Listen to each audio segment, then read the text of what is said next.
შუადღემშვიდობის. მშვიდობის მოგესალმებით. მეც მოგესალმებით. მივესალმებით ჩვენს არაჩვეულებრივ სტუმრებს, მივესალმებით ჩვენს კი ბატონო, დღევანდელ შუადღეს დავარქვათ ასე.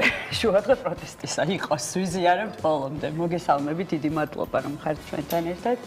არაჩვეულებრივი სტუმრები ყავს. რა თქმა უნდა, სანამ სტუმრებს წარვდგენთ, აქ მაყურებელს უთხრათ, რომ 2 საათამდე ვიქნებით. რა თქმა უნდა. ერთად და ძალიან საინტერესო და მნიშვნელოვან თემებზე ვისაუბრებთ იმ თემებზე, რა პრინციპში იმ თემაზე ალბათ, რაზეც სულ საუბრობთ და სხვა სასაუბრო აღარც არის. პრინციპში შეიძლება სიტყვებიც რთული ამოწებრობის ხო, თუმცა მაინც უნდა ბევრი ვისაუბროთ და ჩვენი ეთერის საშუალებითაც მივაწვდინოთ ხმა ადამიანებს, ვინც ჯერ კიდევ ვერ ჩამოყალიბდა, ან ჯერ კიდევ ვერ გადაწყვიტა. ნახე, მე მგონია რომ ჯერ კიდევ თუ ვერ ჩამოყალიბდა ვინმე სერიოზული პრობლემა არის. ეგ უკვე აღარ არის რაღაცა ისეთი ხელწამოსაკრავი ამბავი, ეგ პრობლემაა უკვე და დღევანდელ ჩვენს გადაცემაში ვისაუბრებთ როგორ უნდა დავარ პროფესიულ პროტესტზე? ხო, სხვადასხვა პროფესიის ადამიანები გაერთიანდნენ და აი ესე გამოხატავენ უწყოეთად თავის პროტესტს. ხო, ძალიან ბევრი სფეროს ადამიანი კი გამოვიდა უკვე ნახეთ ჩვენ ბოლო რამდენიმე დღის განმავლობაში და ჩამოთვლა ალბათ ახლა დაგვიჭირდება რომ ვინმე არ გამოგრჩეს ნამდვილად, თუმცა პროფესია არ დარჩა ხო? კი და ძალიან მნიშვნელოვანი იყო სწორედ მათი აი ასე თვალნათლივ დანახვა და რაღაცა გამოყოფა ყოველ შემთხვევაში, იმიტომ რომ დღის პროტესტებსაც ძალიან დიდი მნიშვნელობა აქვს და ეს ყველამ ძალიან კარგად დავინახეთ და მე მგონი დროა რომ წარვადგინოთ ჩვენი აუცილებლად დასწრე.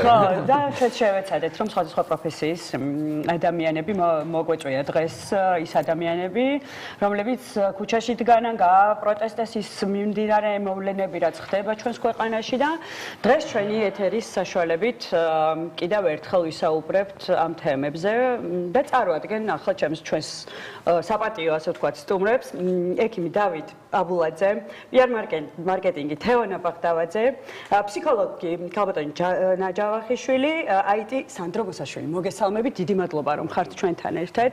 და საუბრობთ რა თქმა უნდა იმ თემაზე, რაც უკვე არაერთხელ გაჟღერდა არა მხოლოდ ჩვენი ეთერიდან. ხო, ქალბატონი ჯანი, დავიწყოთ არა, ქალბატონი ჯანი. პირდაპირ, იმიტომ რომ როგორც ყოველთვის რა თქმა უნდა დღესაც ძალიან საინტერესოა თქვენი აზრი იმ მიმდინარე მოვლენებზე, რაც ხდება ქვეყანაში და რაც ვითარდება აგერ უკვე 18 დღის განმავლობაში. რამ გამოგიყვანათ გარეთ ქუჩაში? 18 დღის განმავლობაში ხდება ძალადობა. ისმის ჩემი მიკროფონი და გადასარევად კი ბატონო. ხდება ძალადობა. საერთაშორისო ტერმინოლოგიას თუ გამოვიყენებთ, სხვა შორის აი წამების ხელთა რეაბილიტაციის ინფრასტრუქტურა და ინსტიტუციური მექანიზმები მსოფლიოში ძალიან განვითარებულია. დანიაში არის სათავო ოფისი წამების ხელთა რეაბილიტაციის საერთაშორისო საბჭოსი.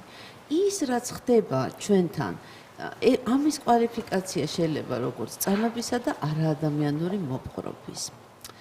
ეს ერთი ასპექტია, რასაკვირველია. მე მახსოვს წლების წინ, როდესაც საქართველოში იქნებოდა წამების ხელთა რეაბილიტაციის ცენტრი და პოლიციასთან დავიწყეთ წამებაზე, ასე ვთქვათ, გაცნობიერების დონის ამაღლება.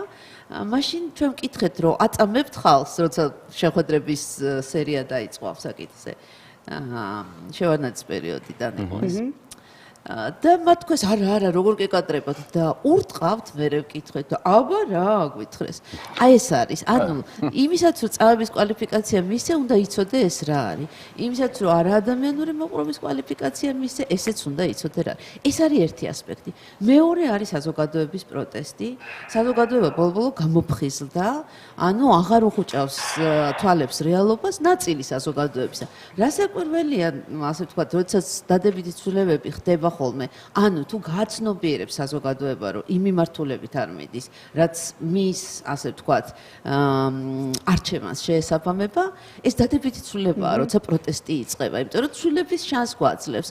და ვხედავთ, რომ ამ, ასე ვთქვათ, ცვლილებების ლოკომოტივი არის ახალგაზრდობა, რომელიც ასევე პირველ ეშელონზე არის და ძალიან, ასე ვთქვათ, მტკივნეულად ურტყამს მას ეხანდელი, ასე ვთქვათ, ძალაუფლების მფრობელი ჯგუფი. და აი ეს არის ასე ვთქვათ ძალიან მტკივნეული, მაგრამ ალბათ კივილში იბადება ჩვენი სამოქალაქო ცნობიერებაც ახლა რომ დადუმება ფაქტობრივად არის არ გადარჩენის ტოლფასი, რომ დავდუმდით 12 წლის მანძილზე ნიშნები იყო კურსის შეტრიალებისაც, ასე ვთქვათ, ძალადობის გამართლებისაც, დაუსჯელობისაც, ხო თუნდაც აი დაუსჯელობის სინდრომი ყველაზე მტკივნეული არის რაღაცაერად მე. და ამაზე საზოგადოების უმრავლესობა დუმდა და მე ამ დუმილს დავარქვევ, რაც წინათ ასე ვთქვათ, რუსეთში დაარქვეს სხვათა შორის ეს საბჭოთა ინერციაა ჩვენთან ეს დუმილი, ამას დაარქვეს აგრესიულად მორჩილი უმრავლესობა ყავდა ჩვენ და ეხლა ჩვენ ყავს ჯანსაღია, ასე ვთქვათ, სამოქალაქო საზოგადოება, რომელიც ცდილობს, რომ აღუდგეს წინ იმ, ასე ვთქვათ, კატასტროფულ პროცესებს, რომელიც ხდება და ჩვენ ვიბრძვით და ეს არის ძალიან მნიშვნელოვანი მომენტი ქვეყნის ცხოვრებაში და რა არის ეს დუმილი? ძალიან მნიშვნელოვანი ფსიქოლოგისგან ახსნილი და მოვისმენთ სიამოვნებით რა არის? ფსიქოლოგიაში ამას უწოდებენ დუმილის სპირალს. როდესაც ადამიანს გონია, რომ უმრავლესობა არ ეთანხმება მის ასლს, ის დუმდება, იმიტომ რომ აქვს ადამიანს კონფორმიზმის ტენდენცია, ეს არის ასეთი მეტნაკლებად გვაქვს, ხო? არაკონფორმისტული პოზიცია ძალიან არაკომფორტული პოზიციაა. აი თუ გახსოვთ ერთი ფოტო შემორჩა ისტორიას ფაშისტური გერმანიის დიდი კრება არის ნაჩვენები და ერთი ადამიანი არ უკრავს სტაჟს. ძალიან რთული პოზიცია.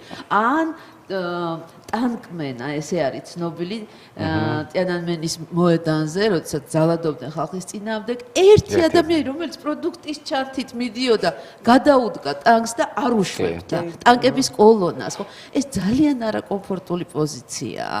იმიტომ რომ შენ კომფორტის ზონიდან უნდა გამოხვიდე და თქვა განსხვავებული აზრი და ამას სჭირდება სიმამაცე სჭირდება ამას. ხო და აი თუ ერთი ადამიანი დუმს და გონია იმიტომ რომ დუმს რომ უმრავლესობას შემდეგ ვისი შემხედვარე რამდენიმე ადამიანი დუმდება სპირალივით ასე ვთქვათ ყლაპავს ეს შავი ხვრელი დუმილის და მე ესე იგი ფაქტიურად ვიწუნებთ ხოლმე ამ დუმილის ფასს. სადღაც არის შიშიც? როგორ გითხრათ, შიშის გარდა ბევრი ფაქტორი, ერთი ეს კომპლექსურია. მაგალითად, ჩვენ საზოგადოებაში რაც არის ნასწავლი უსუსურობა, დაგვასწავლეს უსუსურობა, იმიტომ რომ როცა ერთი საუკუნის წინ მოხდა ჩვენი რეკოლონიზაცია, როდესაც შემოვიდა რუსის ჯარი, როდესაც აქაურმა მოღალატეებმა ფართოდ გაუღეს კარი, როდესაც დაიწყო საზოგადოების წმენდა კრიტიკული აზროვნების და კრიტიკული დამოკიდებულების და ეროვნული, ასე ვთქვათ, და პატრიოტული ნიშნით, ვინც პატრიოტი იყო, ვინც ეროვნულად აზროვნებდა, ვინც სახელმწიფოებრივად აზროვნებდა, ვინც ასე ვთქვათ, თავისუფლების და დამოუკიდებლობის მომხრე იყო, დაიწყეს თანდათანობით განადგურება. 20-იანებში ანადგურებდნენ მათ, ვინც ებრძოდა კოლონიზაციას და რეჟიმს და 30-იანებში ანადგურებდნენ რანდომულად ქვია ამას მეცნიერებაში, ანუ შემთხვევითობის პრინციპით.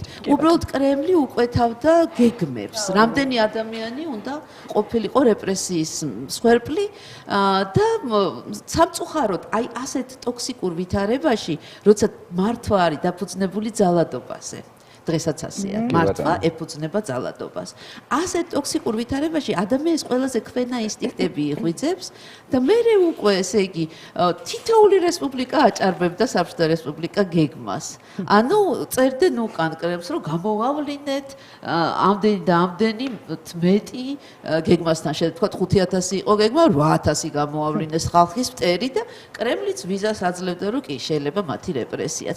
ანუ ის ჯინი რაც ახლა ბოთლიდან გამოუშვეს, თუ ჩვენ ბოთლში არ ჩავაბრუნებთ, ჩვენ ფაქტიურად გველის ეს მომავალი. ის ადამიანები, ვისაც საბჭოთა ნოსტალგია აქვთ 37 მანეთიანის და ასე შემდეგ კალკებს რომ გონიათ რომ ზასტოის დროში დაბრუნდებიან და არა ჩემო ძვირფასებო უძრაობაში არ დაბრუნდებით, დაბრუნდებით რეპრესიების პერიოდში ვართ დაბრუნებული და ხედავთ ადამიანებს როგორ ჩეხავს არინდობს და იმეტებს ის ჯგუფი, რომელიც ახლა ძალაუფლებაშია და ხო, რეჟიმი ფაქტიურად სისტემურ, ასე ვთქვათ, არაადამიანური მოპყრობის პრაქტიკებს აქვს, უპასუხისმგებლო პრაქტიკებს აბსოლუტურად ადამიანის ჯანმრთელობის მხრივ. ხო და როგორც ფიზიკური, ასევე ფსიქოლოგიური. ამიტომ ესე იგი ფაქტიურად დღეს უკან დასახევი გზა არ აქვს გვაჩვენა გრიმასა რეჟიმმა და ტოტალიტარიზმმა, რომელიც ცდილობს რომ უკან დაბრუნდეს და ოლიგარქიაში და იზოლაციაში გვაცხოვროს და ეს ალბათ თითოეულ ჩვენგანის დღევანდელი არჩევანია რომ გავუსწოროთ ამ რეალობას თვალი და ვთქვათ არა თუ ასე ვთქვათ სიჩუმის სპირალში ჩავიყლაპოთ. ძალიან დიდი ხო, სიჩუმის სპირალში ჩაყლაპოთ ძალიან შემთთვის ძალიან დისკომფორტი არის და ალბათ ყველა ნორმალურად მოაზროვნე ადამიანისთვის იქნება დისკომფორტი და მე ერთადერთი აი სხვაობას ძალიან ბევრი პარალელი შეგვიძლია გავავლოთ ოციანებთან, გასული საუკუნის დღევანდელობასთან 37 წელსაც შეგვიძლია ბევრი პარალელი გავავლოთ, თუმცა ამ საუკუნემ იმდენი ახალი რამ მოიტანა, ისე აჩქარდა კომუნიკაცია მთელ სოფლიოში, რომ მგონია რომ უფრო სხვანაირად წარიმართება დღეს პროცესები და სხვანაირად აღიქოს საზოგადოება ამ ყველაფერს და არ ეგუება იმ ჩაგვრას, რასაც მაშინ უფრო მარტივად ეგუებოდა ალბათ. ბატონ დავით. ხო, მაშინ გათითო-კაცება უფრო ადვილი იყო. ეხლა კომუნიკაციის საშუალებები უფრო განვითარებულია. ბატონ დავით, გაგვთქი. გამარჯობა. მოგესალმებით. პირველ რიგში დიდი მადლობა მინდა გადავუხადო ყველა იმ მედია საშუალებას, რომელიც ესე ობიექტურად, როგორც თქვენი ასე მათ შორის ერთ-ერთი წამყვანი აშუქებს ამ 18 დღის მიმდინარე მოვლენებს და არა მარტო ამ მოვლენებს. ბევრჯერ დაუსვიათ ჩემთვის კითხვა აი პროფესიებთან თქვენ რო ახსენეთ, ხო? ექიმები საერთოდ აი ექიმებიც კი გამოვიდნენ ქუჩაში და ეს მართლა ესეა რეალურად გამომდინარე იქიდან რომ ყოველთვის მეც და ბევრი ჩემი კოლეგას და ჩემი მეგობარიც ჩვენ იმდენად ესე ვთქვათ მოცული ვართ ამ ჩვენი პროფესიით ისევე როგორც ნებისმიერი პროფესიით რომ ერთი რაღაცის წამს რომ აი ეს ლამაზი ქართული გამოთქმა არის რომ პური მეპურემ უნდა დაასხოს ანუ ყველამ თავისი საქმე უნდა აკეთოს ის რა პროფესია გარჩეული რა უყარს და როგორ ამე ექიმმა ექიმის ფსიქოლოგმა ფსიქოლოგის პიარმა პიარის კი ბატონო IT სპეციალისტმა, ასე ვთქვათ, ეს ტექნოლოგიები ასე შემდეგ, მაგრამ დგება რაღაც გარკვეული მომენტი, როდესაც უკვე საკითხი არის არა მარტო ვთქვათ რაღაცა სოციალური პრობლემის და პოლიტიკური რაღაცის გადაჭრის, არამედ ეგზისტენციალური საკითხი დგება ზოგადად რა, როდესაც უკვე ჩვენ აღარა ვართ, მოდი ესე ვთქვათ, მარტო ექიმი, ვთქვათ, არ არის მარტო ფსიქოლოგი, უკვე ვართ ჩვენ ვართ უკვე მოქალაქე ჩვეულებრივი ამ ქვეყნის, რომელსაც ეს ქვეყანა გვიყვარს. რომელმაც ამ ქვეყნის მშენებლობაში და ამ მშენებლობაში საკმაოდ დიდი წვლილი ჩავდეთ. გაუძველით გაჭირვებას, რაც ჩემმა თაობამ 90-იან წლებში იყო, თუმცა ის გაჭირვება სავარაუდოდ იმ ჩვენი თაობის შეცდომების იყო, იმიტომ რომ რაც გარკვეული სტერეოტიპებიდან ვერ გამოვედით, რისგანაც გამოსულია ეს ახალგაზრდა თაობა. ხა მე რასაც უყურებ ჩემი შვილების თაობას, ჩემი სტუდენტების თაობას, ეს არის თაობა, რომელთაც ჩვენგან განსხვავებით, აი ესე ვთქვათ, კუმირები არ აყავთ, მოდი ესე ვილაპარაკოთ. მათთვის არ არის სახელი და ფიგურა მნიშვნელოვანი, მათთვის მნიშვნელოვანია ის იდეოლოგია და ის კანონი და ის წესი, რომელსაც ისინი უნდა დამემორჩილონ ისინი. ეგ კარგად ავხსნათ, იმიტომ რომ ახლა ვიღაცა იტყვის, რომ კუმირი არ არსებობს, ნიშნავს რომ პატივს არცემენ არავის და ასე შემდეგ. პატივცემენ არა სახელი, პატივცემენ არა თანამდებობის და სახელის და გვარის გამო, არამედ პატივცემენ იმის გამო ის ადამიანი რას აკეთებს. ანუ ბრმა მორჩილების მაგივრად არის მორჩილების მაგივრად, აი რა თქვით, აგრესიული მორჩილების მაგივრად თუ ვის პატივცემს, იმიტომ რომ ის უყვარს და ის მოწონს ის, რასაც ის აკეთებს. და აქედან გამომდინარე, როდესაც ამ თაობას არ მოეწონა, რეალურად ეს თაობა გამოვიდა არა ვთქვათ, მაშინ, როდესაც არჩევნების შედეგები დაიდო, არამედ მაშინ, როდესაც მათ რაცაც მთავრობა პირდებოდა, აი ტყუილი თქვეს, მოატყუილეს. ყველაფერს აიტანს ეს თაობა, ეს ახალგაზრდა თაობა, მოდი ესე ვთქვათ, იმ გაჭირვებასაც აიტანს, ვთქვათ, რაღაცას, მაგრამ პიროვნულ შეურაცხყოფას, რასაც ქვია მოტყუებას, ყველაზე მძაფრად მაგას განიცდიან, როდესაც როგორც ნებისმიერი ბავშვი ყველაზე მძაფრად განიცდის, რომ რაღაცა მოატყუილე, ხო? ისევე როგორც ნებისმიერი ადამიანი, მე ეს დავინახე ყოველ შემთხვევაში. მეორე თემა კიდე პროფესიული თვალსაზრისით, მოდი ესე ვთქვათ, მარტო ჩვენი პროფესია არ გამოსულა, ყველა პრაქტიკულად ზოგი აშკარად, გამოდის ქუჩაში, დგას, ზოგი კიდევ უფრო აშკარად და ჩართულია პოლიტიკურ პროცესში და ხდებიან რეპრესიების მსხვერპლი და ზოგიერთი პასიურადაც არ გამოდის სწორედ იმის გამო, რომ ჩემი გამოსვლით რა მოხდება, ხო, თქვა მე ერთიც არის რას უშველი ადამიანი რას ვიზამ, ხო? არ გამოდის, მაგრამ შინაგანად მასაც აქვს ის გრძნობა. ნებისმიერი პროტესტი და ნებისმიერი კრიტიკა, ეს მიმაჩნია, ეს არის პროგრესის ძირითადი ამძრავი მექანიზმი. მედიცინაში რო არ ყოფილიყო, თქვათ, შემთხვევების განხილვა, ესე ვთქვათ. ვაი რა შემთხვევები განვიხილეთ, ნახოთ რა მოხდა, სად არის შეცდომა, ის მედიცინა ვერ განვითარდებოდა. შესაბამისად, რო არ იყოს ნებისმიერ სფეროში დაშვებული შეცდომების ანალიზი და იმისი კრიტიკა, ეს გარედან იქნება თუ შიგნიდან იქნება და მე იმისი გამოსწორება ის სფერო ვერ განვითარდება ვერანაირად. ნებისმიერ ადამიანს, როდესაც აი სულ რომ იყოს უკეთილშობილესი, ძალიან ლამაზი გრძნობებით, თუ მას ექნება იმისი გარანტია, რომ ის იქნება და იქნება ყოველთვის, ის დროთა განმავლობაში მე უნდა არ უნდა ხდება ამ დიქტატორული პოლიტიკის, ესე ვთქვათ, ფსიქოლოგიურად ალბათ გამტარებელი.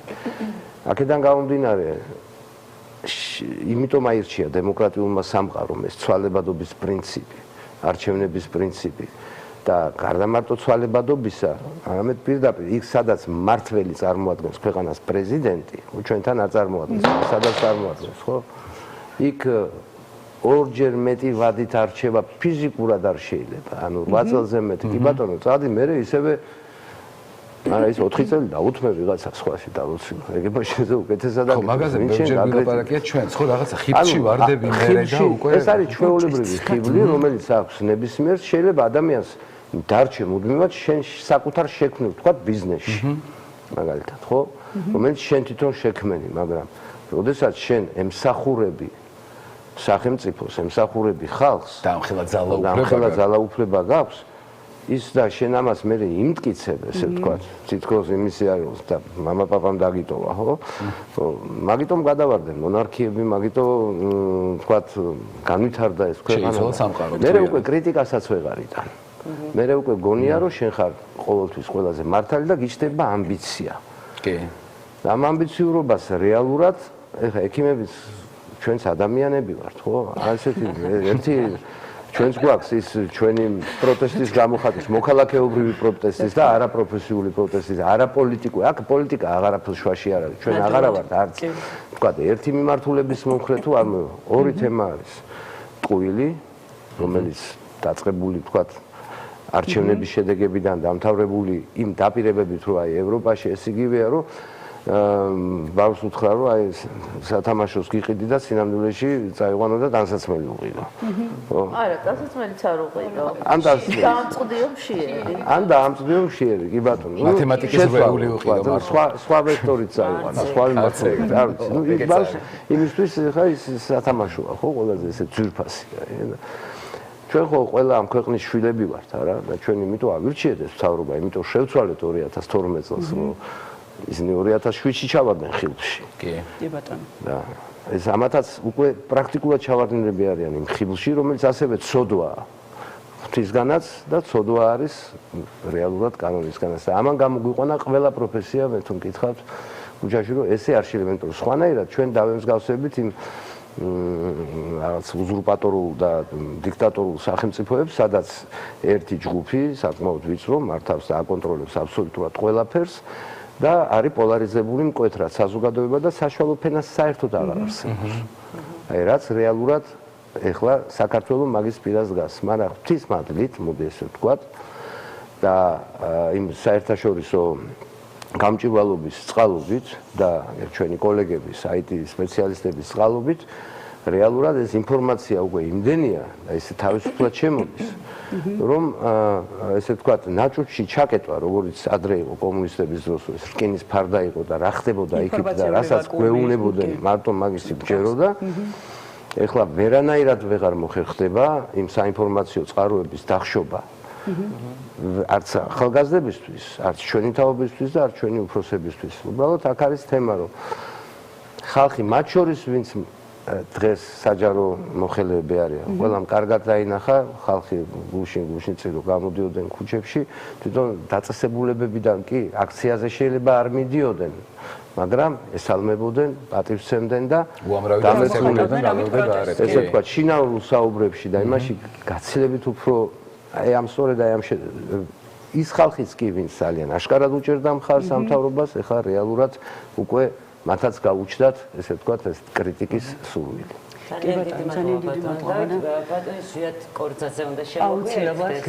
იურისტებიც იყვნენ იმ ხალხის მდინარეებში, რომელიც ნახეთ და მოგესალმებით. და სანამ ბატონ ზვიათთან გადავალთ კითხვით, სანდროსთან მინდა ერთი შეკითხვა დავსვა. სანდრო, IT სპეციალისტები ხო სწორად ვამბობ.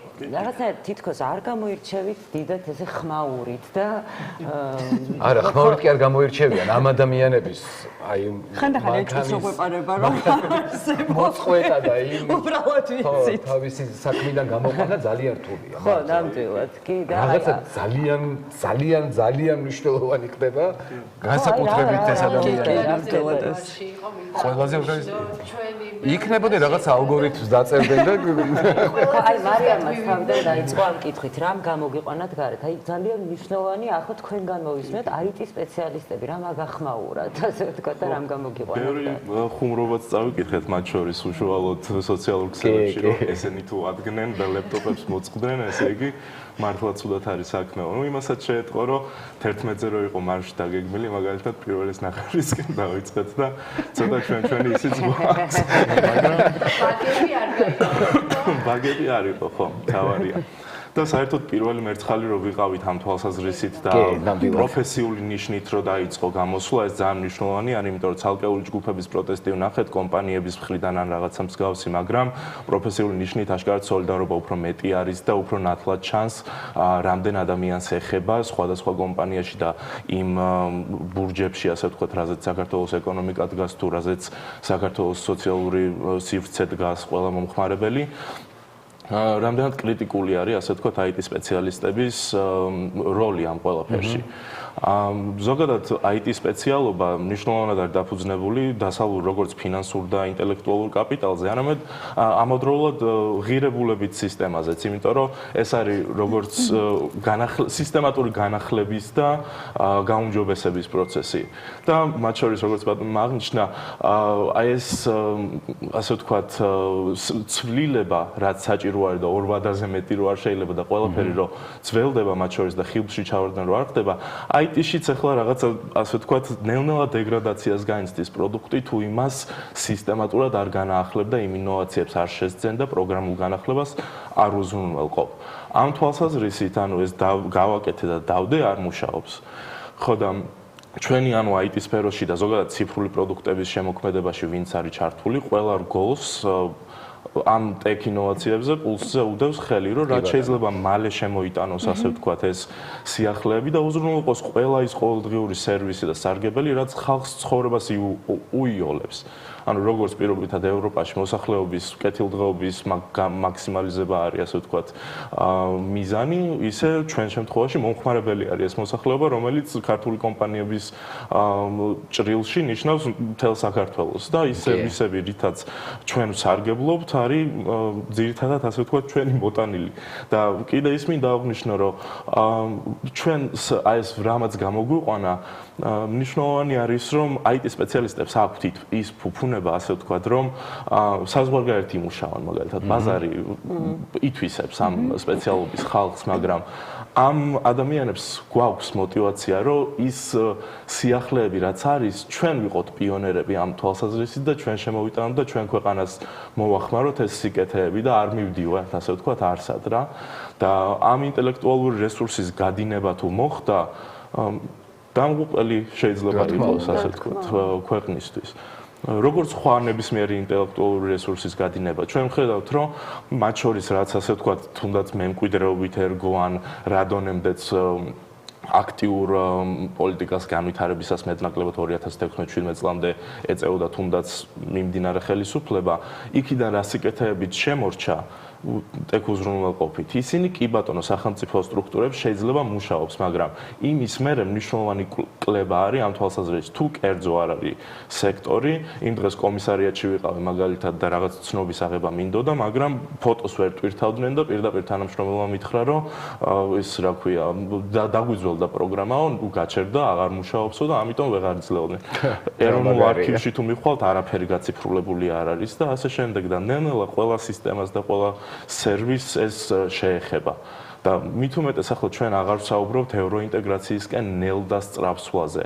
აქ არის საუბარი პირიქით საპირისპირო ვექტორზე, სადაც მივდივართ იზოლაციისგან, ოღონდ იზოლაცია არის დასავლეთისგან და არა მაგალითად და უმეგობრდებით ქვეყნებს, როგორც არის ირანი, ჩინეთი და რუსეთი. ეს სამი სახელმწიფო არის ტოპ 3-ეული, რომელსაც ტექ შეზღუდვები რეგიონალურ მასშტაბით ეხება. ანუ რუსეთმა რაც უკრაინაში ომი დაიწყო, მაგალითად, იმის მერე ისეთმა ბურჯებმა ტექ სფეროში, როგორც არის Microsoft-ი, Adobe, პირობითად Oracle და სხვა კომპანიები, შეუზღუდა ლიცენზიების მიცემა, პროგრამული განახლება შეუზღუდა და შესაბამისად ამ ქვეყნებს სოციალური ქსელებიც და მუსიკის აპლიკაციებიც მათ შორის რაღაც შეზღუდვებით მოქმედებს და ამის შედეგად ამ ქვეყნებს რჩებათ ერთადერთი ალტერნატივა, რომ გადავიდნენ ადგილობრივ ჩამნაცვლებლებზე, რაც ნიშნავს, რომ პირველი აგურიდან და ნულიდან უნდა დაიწყო ამ ყველაფრის შენება.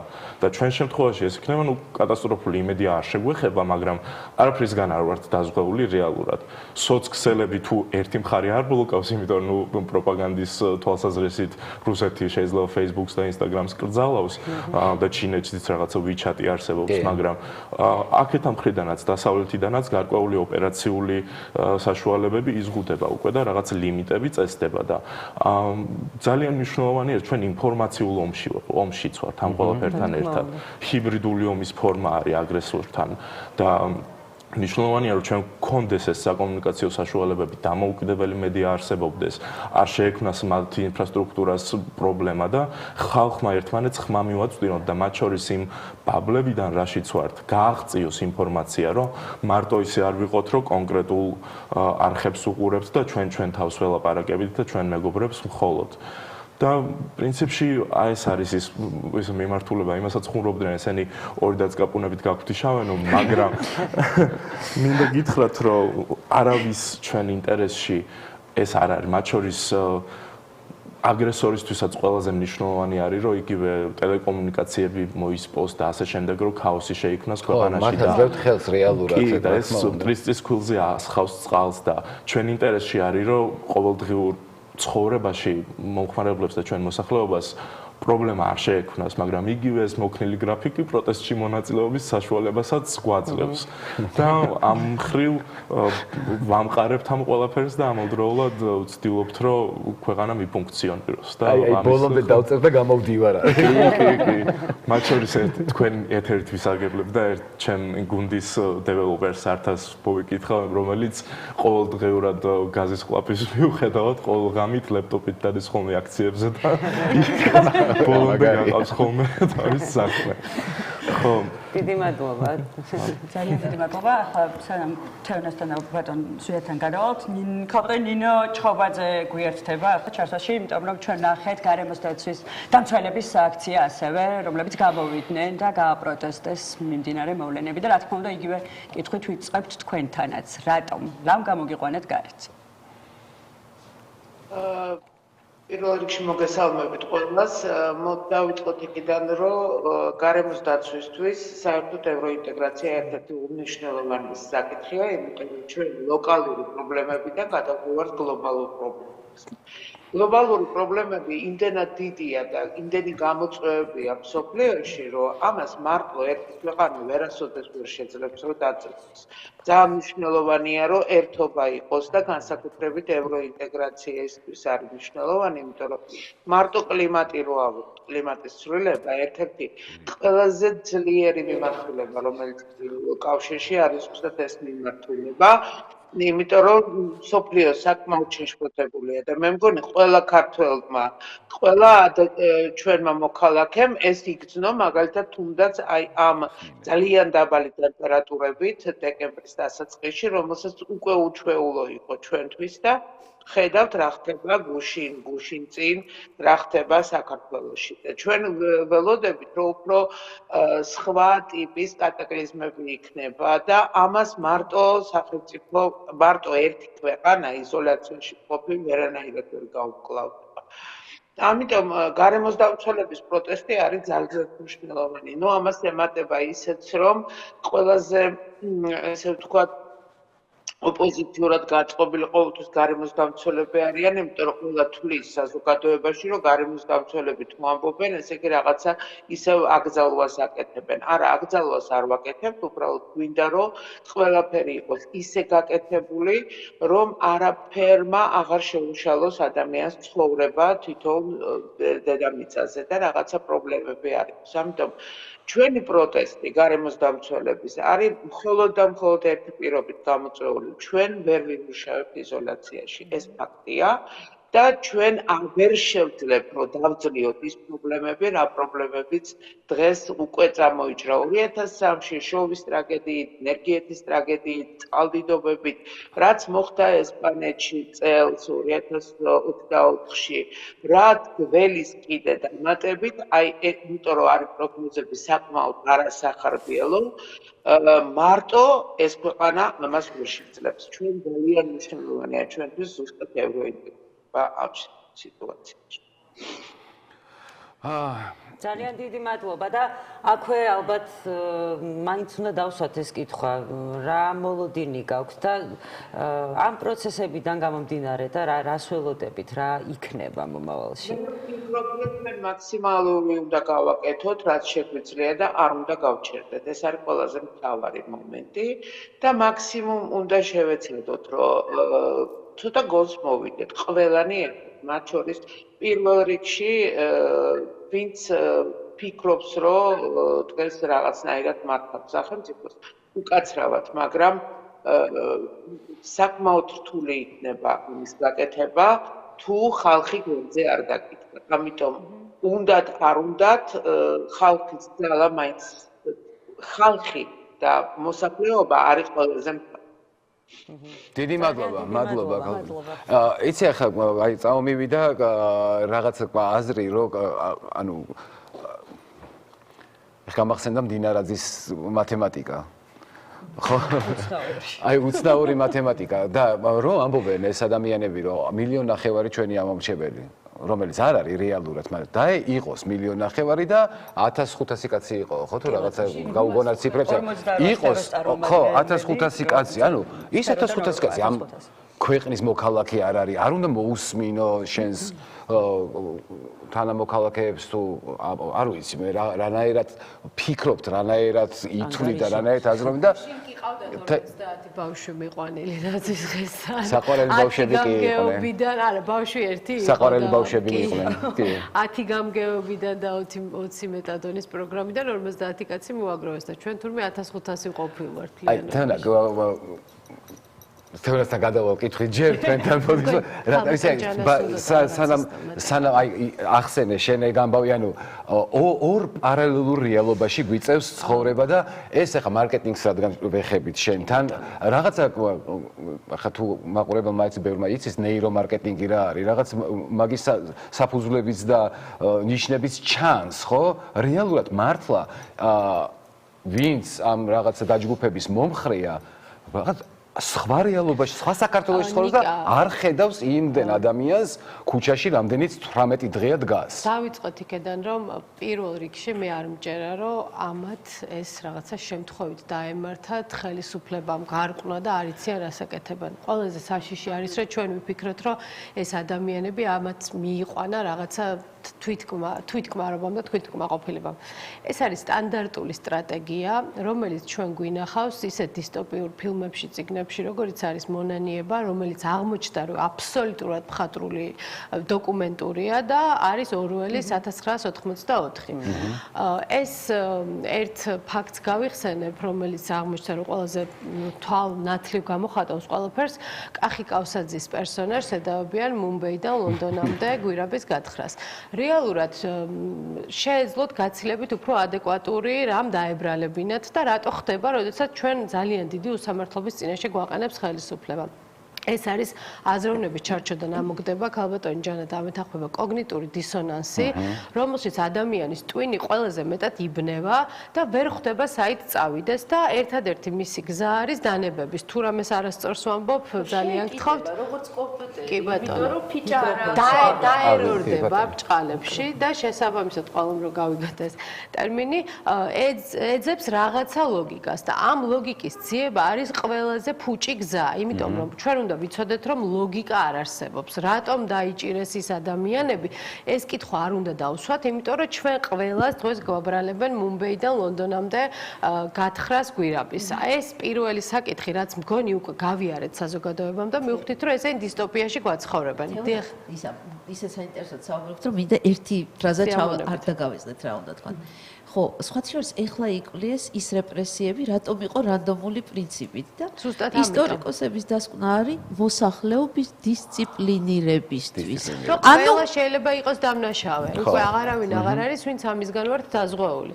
მეორე, ეს ჩვენ უკვე გავიარეთ, ჩვენ ძალიან სწრაფად გავდივართ ეტაპებს. ეხლა საკანონმდებლო ნაწილში ნამდვილად ვერ შევალ, მაგრამ 1-2 სიტყვით მინდა ვთქვა იმ კანონის შესახებ, რომელიც სტალინმა მიიღო 1930 წელს ხალხის მტრების წინააღმდეგ. ეს იყო იმ მომენტისთვის საკმაოდ ესეთი კეთილი განზრახვით მიღებული კანონი და ზუსტად ერთ-ერთი იმეორებს ნარატივს ამ რუსული კანონის შესახებ, რაც ნიშნავს, რომ ადამიანს, რომელსაც რაიმე ურთიერთობა აქვს დასავლეთთან და დარწმუნებული ვარ ნებისმიერ ჩვენგანი მოხდება კანონის ქვეშ, ის შეიძლება იყოს დამნაშავე, ოღონდ რაში კაცმა არ იცის. შეიძლება იურისტები, რომლებიც თქვა ქართული ოცნების მომხრეები არიან, მეუბნები არის შეკავების მექანიზმი არსებობს, მაგრამ ტოტალიტარულ რეჟიმში შეკავების მექანიზმები საერთოდ არსებობს. საბჭოთა კავშირშიც იყო ეს სასამართლო და იქაც ყავდნენ ადამიანები, მაგრამ ეს არ მუშაობდა. ჩვენ ეს პროცესი ძალიან სწრაფად გავიარეთ, იმიტომ რომ იქ 7-8 წელი დასჭირდათ, რომ მიმხვდარიყვნენ ეს როგორი ტოტალური მართვის სისტემა იყო და ჩვენ ეს გავაკეთეთ 18 დღეში. მე ჩემს თავზე და ჩემს კოლეგა პროფესიონალებზე ხშირად მომდის ბრაზი, რომ ჩვენ უფრო ადრე არ დავიწყეთ ამაზე აქტიურად საუბარი. თუნდაც იმ ფრაზებზე, რასაც მე დღეს აქ ვისმენ, რომ ორი რეალობა, პარალელური რეალობა, არანაირი პარალელური რეალობა არ არსებობს და ამაზეც ეხლა ჩემს არგუმენტს გეტყვით. აი, გუშინდელ დღეს რო ვუყურეთ ჩვენ ამ ტრაგიკული ნაძვის ანთების პროცესს, ძალიან ხშირად ვიყენებ მე თვითონ ძალიან არასწორად ტერმინს, აი მეტადონშიკები, 50 ლარზე გაყიდულები, რაღაც ხახვზე გაყიდულები და ესეც არის ზუსტად რუსული გზა, რომ ჩვენ დაგვაპირისპიროს ერთმანეთს და რაღაცა კლასობრივი ომის შექმნას და ჩვენგან მათთვის შექმნას ხმტრის ხატი, რომ ნახე როგორ დაქცინიან და დღეს თქვენი ფანტასტიკური კოლეგა ზურა სიხარულიძის სტატუსი ვნახე და ძალიან შემრცხვა, რომ ერთხელ დავწერო მე თვითონ როგორ ვაბულინგებთო იმ ადამიანებსო, ვინც არიან ჩანაცვლების თერაპიაში ჩართულები. აი, ჩვენ რომ მეტადონშიკებს ვეძახით. ამ ხალხის ეს დაპირისპირება ჩვენთან არის ზუსტად მთავრობის ხელში და ყველანი ვუწყობთ ამას ხელს. მე ძალიან ბევრ ჩემ კოლეგასთან ამაზე მქონდა ყოველთ საუბარი და ძალიან ამაყი ვარ, რომ 12 წლის განმავლობაში არც ერთ პროექტზე, იმიტომ რომ მე არ მჭირდება სახელმწიფო პროექტები, არ ვთანამშრომლე, იმიტომ რომ მე ვიცოდი, რომ ეს ყველაფერი იყო ბუტაფორია. აქამდე რაღაცა ბევრ წიგნს და ფილმზე ვსაუბრობდი და ერთი ეპიზოდი მინდა მოვიყვანო, რა გვიქნა ჩვენ მთავრობამ. პინოქიოში რო გასართობ ცენტრში შედის პინოქიო და უცებ რო შეაგდებენ და ვირათ რო გადაიქცევა. აი მაგ შეგდების პროცესში ვართ ახლა ჩვენ. იქ თუ შევალთ, მსოფლიო აღიარებს, რომ ჩვენ ვართ ტოტალიტარული რეჟიმის ქვეშ, მაგრამ უბრალოდ ეცოდინებათ ისევე როგორც ირანში რო არის ტოტალიტარული რეჟიმი და ვიქნებით გადახაზული სრულიად სამყაროსთვის. ერთ რაღაცას ვიტყვი და დავასრულებ. ერთი წიგნია გუსტავ ლე-ბონის მასების ფსიქოლოგია, რომელიც ამბობს იმას, რომ ნებისმიერი ადამიანი კარგავს ინდივიდუალიზმს, როდესაც ის ხდება მასის წევრი. აი, ქართულმა პროტესტმა აჩვენა, რომ ჩვენი პროტესტი არის ყველაზე ინდივიდუალური, იმიტომ რომ ყველა მარშთან მინდა მივიდე, ისეთი საინტერესო ინდივიდები დაგვანახა და რაღაც ახალი რეალობა, აი თქვენ რაც ახსენეთ, რომ არავის ლიდერი არ ჭირდება, არავისთვის ტაშისკრო არ ჭირდება. ჩვენ ერთმანეთს სიმამაცისთვის ვუდგევართ გვერდში და ერთმანეთს ვამხნევებთ და აი ზუსტად ამ შემართებით არ უნდა მოგვერიოს ეს მართლა უციგნური და გაუნათლებელი, იმიტომ ერთადერთი რაც ჩემილი ადამიანი დავაბულინგო არის რომ მან წიგნი არ წაიკითხა. სხვა ყველაფერზე ბულინგი არ მოსულა, თუნდაც იმ ადამიანების, ვინც 50 ლარა თქვათ ხმა გაყიდა, იმიტომ რომ სახლში ბავშვს საჭმელი ვერ აჭამა. ძალიან მადლობა თეონა, მადლობა.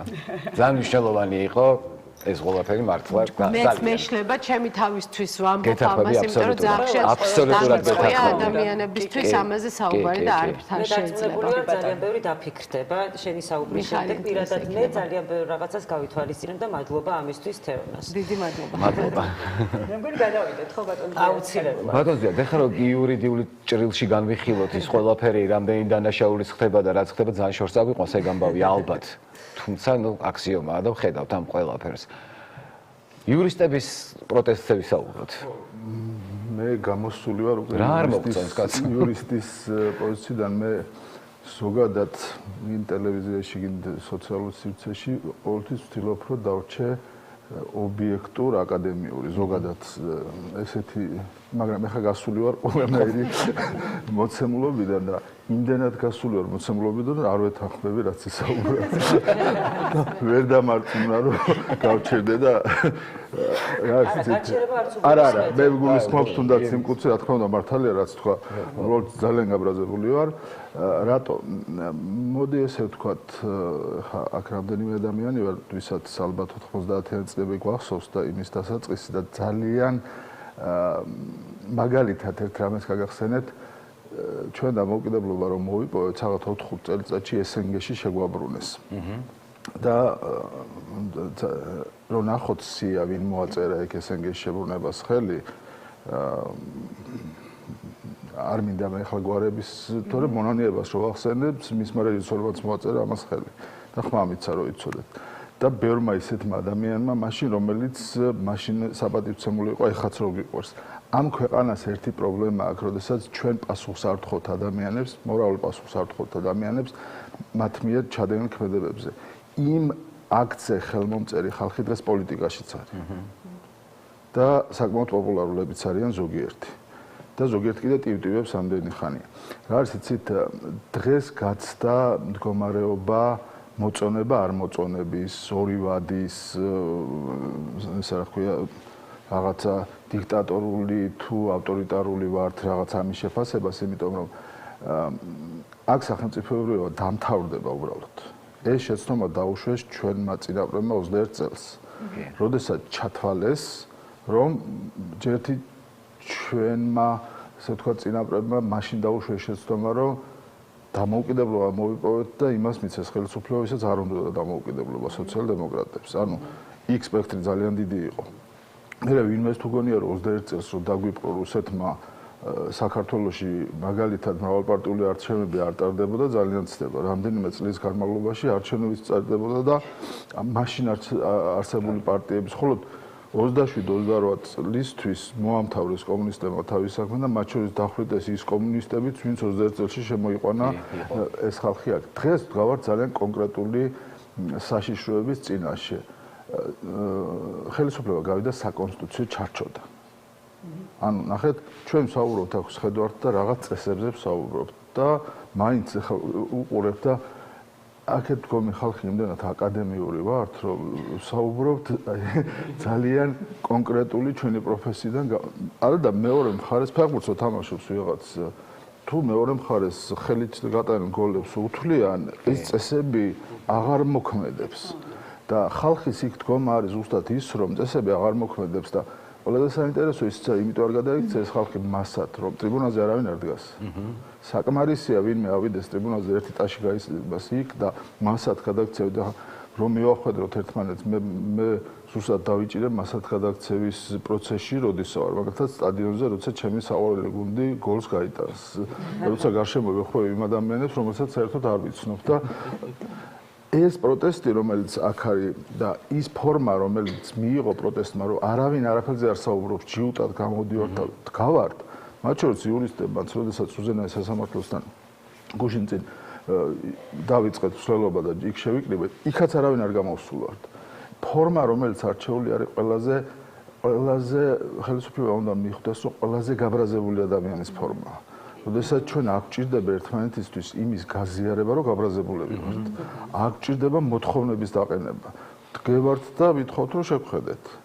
და ბევრი ვართ თან და მეტი ვიქნებით თუ საჭიროა, იმიტომ რომ თავების თვლა დაიწყეს და თუ თვლა საჭირო დაიწყეს, მაგრამ ვერ ითვლიან კარგად. ხო, ნახეთ, ამ კარგი მხარეც მინდა დაგანახოთ და ისიც მინდა გითხრათ, რომ ყველაფერი კარგად იქნება, იმიტომ რომ ამ ქვეყანაში პირველად მოხდა რომ 750,000 კაცი არჩევნებს გულისხმობ, რომელმაც ოპოზიციას მის ამ შემთხვევაში ხმა, აი ეს ტოტალური გაყალბება, მოსყიდვის და ყველაფერს მიუხედავად დადგა ქუჩაში. ახლა პოლიტიკური პროცესი არ მიდის. ქუჩაში მიდის იდეის პროცესი. შეუძლებელია ამ ყინვაში მე მაგალითად ვიყავი სკეპტიკურად განწყობილი. ცალსახად გეუბნებით, არა იმიტომ რომ ეჭვი მეპარება რომ ინვეს ქვეყანა უყვარს, არა იმიტომ რომ ესე ქუჩაში დგომა მხოლოდ და მხოლოდ იდეის გამო შეიძლება. მე მახსოვს მხოლოდ და მხოლოდ ერთხელ მაგალითად ჭამდენი ხალხით ჩვენი უნივერსიტეტიდან ვიძრებოდით უნივერსიტეტს რო ვახსენებ ცალკე მიკვდება გული რომ დაუშვათ იქ ეხა რო გაივლი და ისეთი სიწყმე არის რომ მარტო სასაფლაო გეოგონება რომელიც ჩვენი დიდი წინაპრები არიან დაგზაული ხო მხოლოდ 90-იან წლების დასაწყისში როდესაც მიტინგები იყო ეროვნულ გამათავისუფლებელი იქ იყო ესეთი მუხტი რომ ადამიანები იდეის გამო იდგნენ და ზუსტად იცოდნენ რა ხდებოდა დღესაც ზუსტად იგივე სიტუაცია, იმიტომ რომ ევროპა არ არის ადგილი, სადაც მივდივართ. ევროპა არის ძალიან ბევრი რამე ჩვენთვის. უსაფრთხოება ყველაფერს თავი დავანებოთ. ჩვენ ერთი მთავარი პრობლემა, რასაც უშვებენ და პირობითად მეორე მხარე და მე აბსოლუტურად გულისხმობ ვეთანხმები რა დაყოფა შეუძლებელია, მაგრამ თვითონ იყოფენ თავს და გადადიან რაღაც ხო, ეხა არა, ყველაზე საინტერესო ისაა რომ აღარავინ აღარ გვესაუბრება. ჩემი გატრონული Facebook-ის მეგობრები, რომ შემომჩა და ძალიან ახლობლებიც მათ აირჩიეს პოზა, ახლა ამას ფსიქოლოგია ძალიან კონკრეტულად ეს თავდაცვითი მექანიზმია კონკრეტულ შემთხვევაში, რომელიც ჯერ თავის შეგუების რეჟიმში არიან, ჯერ უნდა დაარწმუნონ რომ მართლები არიან და იმიტომ რომ ინტელექტუალები ვინც არის, ახლა ძალიან იოლია იმისთვის ესე ვთქვათ, იმის მოტყუება, ვისაც რაღაც ინტელექტის რაღაც გარ, მაგრამ ინტელექტუალური ვინც არის, ჯერ უნდა დაარწმუნდეს რომ მართალ საქმეს ემსახურება იქ. მე დავიდეს ამ დონემდე, იმიტომ რომ ჩამოწიოს ეს ყველაფერი და თავის ინტელექტმა ჩაკეტოს თორე ხო უთხრა ინტელექტმა რომ ეგრე არ არის. მე ჩამოწიოს ამ დონეზე და მე ერთხელ იკადროს. და ამ ერთხელ რო იკადრეს, მე გამთავრებულია სიტუაცია, მაგრამ ეხლა საინტერესო პროცესი მიდის. გაჩუმებულები არიან.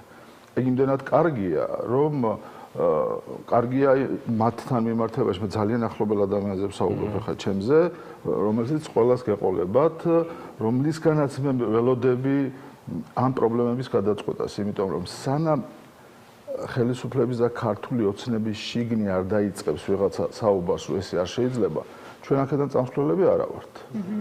სხვა რამე არის ბელარუსში 100,000 კაცი რო გამოდის. სხვა რამე რომ რუსეთში 100,000 კაცი რო გამოდის. იქ შედეგი თუ არ არის, იმიტომ რომ 80 მილიონიდან 100 რო გამოვა, სხვა რაღაცა და 2 მილიონი ამორჩევლიდან 100 და 200,000 გარეთ რომ საწაიყო.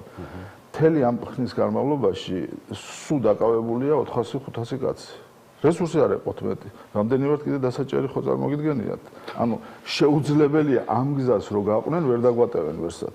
საბჭოთა კავშირი თუ იჭერდა ტერიტორიები ქონდა ეხეთ ციმბირში და მიყავდა და იქ ათავსებდა. სად დაგვიყვანა? გავავსეთ იზოლატორები, ესე რა ქვია, ჩვენ ადვოკატები დავდივართ გურჯაანში, თბილისში აღარეთება ხალხი და გაყავთ. შესაბამისად, აქ მთავარი არის ზუსტად ის, რომ დაირღვა კონსტიტუციის 78 მუხლი. სადაც ევროინტეგრაცია ჩვენი გემოვნების საკითხი არ არის და ვიღაცას შეუძლია დღეს რომ აღარ მომწონს ეს და მოდი აღარ ვქნათ. კონსტიტუციური ნორმა, სადაც წერია რომ ყველა საჯარო მოხელის ვალდებულება ეს გააკეთოს. ანუ, როდესაც შენ გამოდიხარ და ამბობ რომ რაღაც პროცესს ვაჩერებ, რაღაც პროცესს გადავდებ, ემის უფლება უბრალოდ არ გაგაჩნია. ანუ, არსებობს რაღაც კონკრეტულ შემთხვევაში რომ შეგიძლია ეს ეკნა, შეგიძლია ის ეკნა. ამით უკვე არ ღველ კონსტიტუციას. როცა არ ღველ კონსტიტუციას და გადიხარ ამ ჩარჩოდან, ნებისმიერი შენი ქმედება, რომელსაც უკვე შემდეგ განხორციელებ, არის უკანონო. უკანონობას აქვს ორი, ესე ვთქვათ, განმარტება. კანონიერება ფაშისტურ გერმანიაშიც იყო, როდესაც ის თუ მივიჩნევთ იმ კანონებს, რომელიც იქ არსებობდა საბჭოთა კავშირში, იმას ასრულებთ და მეორე არის კანონი ფართო გაგებით, რომელიც არის ხალხის ნება, იმიტომ რომ კანონის გამოცემის უფლებების დელეგირება ხელისუფლებას მისცა ხალხმა და შესაბამისად შენ ამას თუ არ ასრულებ ამ ფართო გაგებით რა უნდა ხალხს, რომელიც ასახა კონსტიტუციაში, მაშინ შენ უკანონო ხარ, თორე ყველა იმ განაჩენის ქვეშ, რომელიც სტალინმა გამოიტანა, სტალინის დროს გამოვიდა, კონკრეტული მუხლები ეწერა და კონკრეტული ისე რა ქვია, პირები აწერდნენ ხელს და დასაბუთებულიც იყო, ნახოთ ის მაგალითად ჩვენ ცნობილი მწერლები რომელიც იმ დროს და საზოგადო მოღვაწეები კონკრეტული ბრალდებებით, მათ შორის იცით ინგლისის, საფრანგეთის აგენტობით არიან დახვრეტილი. ხო, შესაბამისად ძალიან კონკრეტული აქამდე ბევრი დრო არ და მე ძალიან მადლობელი ვარ, რომ ეხლა მოხდა ეს. და ვიღაცამ ჩათვალა, რომ გადაგტეხეს და ვერ გაითვალისწინა, რომ პოლიტიკოსებს რო არ გამოყვა ხალხი გარეთ სულ რაღაც 2 დღით ადრე ჩათვალა რომ ბარემ ევროინტეგრაციასაც მივაყოლე. თორე ეს რო ვინმეს ყოფნოდა ამის მოთმინება, პოლიტიკური პროცესი, ანუ არჩევნებიდან გამომდინარე მუხტი ჩაქრა. და ვიღაცამ დაუშვა მათთვის საბედისწერო და ჩვენთვის ძალიან კარგი შეცდომა. რომ ჩათვალა რომ რახან არ გამოდიან, მოდი ამ საკითხსაც მივაყოლებ და ბოლომდე დავამთავროთ. ხო, და ამ კონკრეტულ ან ვიღაცას უთხრა რომ მოდი მე დავამთავრებ ამ ტრიუმფს ბოლომდე და ახლა დროა ამისი. და ძალიან ცუდი დღე ელის ვინც ეგ თქვა და ვინც უთხრა რომ ეხლა მაგის დრო იყო, იმიტომ რომ ნახეთ, სულ რაღაც 2 დღეში. აი 2 დღით ადრე გამოდიოდა 5000 ადამიანი მაქსიმუმ და 2 დღის მერე არ ჩერდება ყოველდღიურად პროტესტი. აღმოჩნდა ძალიან მარტივად, რომ ადამიანებისთვის ევროინტეგრაციის, ესე თქვა, იდეა არ იყო ევროპაში შოპინგი, ევროპაში სწავლა, ევროპაში გასვლა და დაუშვათ დასვენება. და აღმოჩნდა, ამათ ვერ გაითვალისწინა ძალიან მნიშვნელოვანი რაღაც, რომ ყოველწლიურად მაგალითად 30-33 ბავშვი აბარებს უნივერსიტეტებში. ან დაახლოებით ეს არის თაობის შემოსვლა 18 წლის როცა სრულწლოვანი ხდებოდა საარჩევნო ასაკში შემოდის. ყოველ 4 წელიწადში ეს არის დაახლოებით 120-150 ადამიანი და 2012 წლის მერე ეს არის 300, 400, 500.000, ანუ ამომრჩევლის ესე თქვა შეიცვალა, არა, თვითონ ამომრჩევლის შემადგენლობა შეიცვალა და ამავდროულად გვაქვს სიკვდილიანობა 7%-იანი, რომელიც დაახლოებით იგივეა და ჩანაცვლება ხდება 2028 წლისთვის, უფრო მეცაც გეტყვით. ვიღაცას ასევე რო არ შეეთვალა, რომ ეს რუსული კანონი, რომელიც მიიღეს, რატომღაც საჭირო იყო, ამ ხელისუფლებას არჩევნები მოგებული ჰქონდა. ოპოზიციას პულსი არ ესინჯებოდა მაშინ, ხო?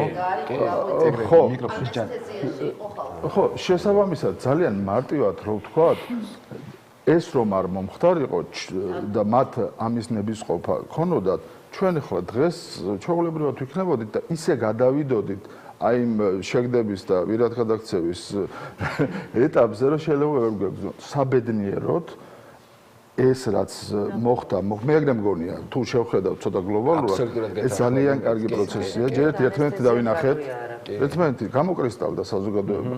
ყველაზე დიდი პრობლემა მე რაც მქონდა სამოქალაქო საზოგადოებას არ ქონდა ფორმა. არ ქონდა მორალური რაღაცა გამოკვეთილი რაღაცები. კი, ბაბლები ქონდა, კი ერთმანეთს რაღაცა ცნობდით, მაგრამ იქ მე რო გავდივარ, რო გადავკვეთა, შეიძლება მაინტერესებს შემადგენლობა და გავივლი, გამოვივლი, იქ ისეთი ხალხი დგას, საერთოდ ვერც მევცნობ და ვერც მემცნობენ. შესაბამისად, გამოვიდა ადამიანები ძალიან კონკრეტულად, ძალიან ფართო სოციალური და ასე ვთქვათ, პროფესიული ნიშნით და დადგა. არავინ უკან შებრუნებელი არ არის. არც გაძლებაზე არა ვარ, გაძლებაზე იყო სხვა. ყველაფერი იქნება ძალიან კარგად. თუ იმე მიხვდება, ჩვენ აქ ორად გასაყოფი ქვეყანა არ აქვს.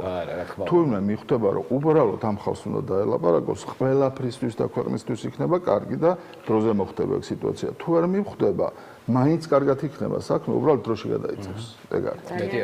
მადლობა. ეხლა კიდე ერთი ჩართო, სარაჩვეულებრივი ადამიანი უნდა შემოგვიერთდეს, ალპინისტი, მეკლდეური, ბიძინა გუჯაბიძე, რომელიც არის ნამდვილად ქართველი ხალხი. ხო და თამბოვიდა ჩვენთან პირდაპირ. მოგესალმებით. მოგესალმებით. სანამ შეკითხვით გადახვალ, აი მთასვლებიც აი ის ადამიანები არიან, როგორც IT სპეციალისტები. ამათი მთიდან გამოყვანაც ძალიან რთული, კი, ურთულესი არის. რეალური თავისუფლება მთაში არის მარტო და ისტორიულადაც თავისუფლებას მთაში ეძებდნენ, გარბოდნენ, იქ სახლდებოდნენ და ჩვენც საბჭოთა პერიოდის დროს რაღაცა ნაწილობრივ თავისუფლებას მთაში პოულობდით და ამიტომ ჩვენი ამ დღეში ჩაგდება არ არის ასე ვთქვათ ადვილი და არ არის კარგი საქმე და ამას ვერ შევეგუებით ნამდვილად. კი.